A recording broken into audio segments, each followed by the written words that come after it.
شيخنا جزاكم الله خيرا، يوجد لدينا في الجزائر الأئمة يعانون من مضايقات من طرف الشؤون الإسلامية والشؤون الدينية، كفعل البدع كالدرس قبل الجمعة أو دعاء القنوت في الفجر يا شيخ.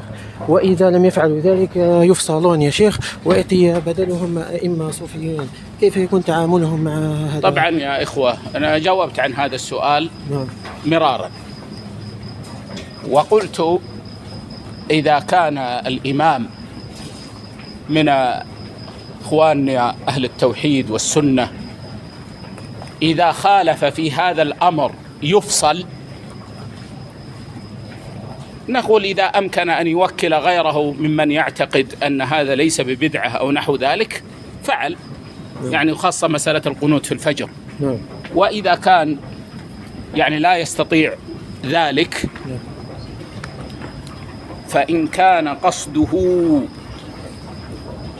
أن يسد الطريق على أهل البدع وأن لا يترك هذا المكان حتى لا يأتي غيره ممن يعمر الناس بالبدع ويعلم الناس البدع، فعمله حلال وهو مأجور وماله حلال وراتبه حلال.